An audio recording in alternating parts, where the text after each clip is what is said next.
এই সময়ের জনপ্রিয় টিভি সিরিয়াল সিআইডির বিশেষ পর্বে দেখা গেল খোকা 420-এর দুই নায়িকা নুসরাত ও শুভশ্রীকে। এই পর্বে দুই নায়িকা নতুন ছবির প্রচারে আসার পথে অপহৃত হয়। তখন সিআইডি দল তাদের কিভাবে উদ্ধার করে দেখা গেল বিশেষ পর্বে।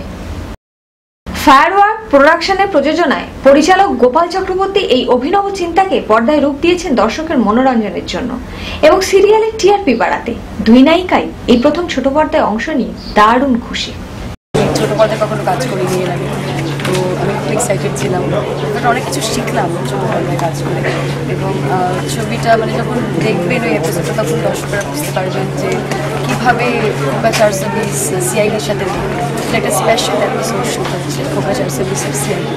খোকা 420-এর সঙ্গে কোলাবোরেট করে সিআইডির একটা প্রমোশনাল গল্প হচ্ছে, যেখানে খোকা 420-এর দুজন হিরোইন কিডন্যাপ হয়ে যাচ্ছে এবং সিআইডি তাদের রেস্কিউ করে আবার তাদের প্রমোশনাল ইভেন্টে নিয়ে আসছে।